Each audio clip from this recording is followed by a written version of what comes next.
hasta el canto de la tierra que cubre el rastro del carro, hasta el sol infinito de esas tardes de veranos, de esas leyendas y danzas, de esas giladas añejas, de los versos de Cachilo de don Andrés Chazarreta. Qué lindo ser santiagueño y sentirme dueño de tanto.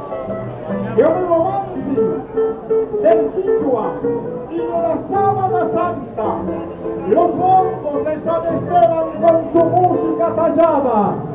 Julio argentino que eres, de nuestra samba de Vargas, Juan Felipe defendiendo esas gloriosas batallas. ¿Qué cosas tiene mi pueblo, Señor?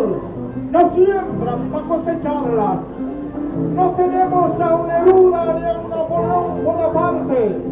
Sin viajar por el espacio, otra juventud cabalga, con la rienda de guitarra, con la cruz de San Francisco, con el grito de Argentina, aquí en Santiago ha nacido la patria.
Qué lindo, qué lindo.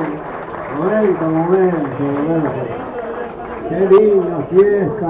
Estamos despidiendo el año aquí por el León de la radio de los santiagueños. ¡Qué agradezco de corazón, mira, realmente no esperaba. Por esa bailarina, De alguna forma lo van a pasar para que yo tenga esa... Él va a pasar el Face, te lo va a subir a tu muro.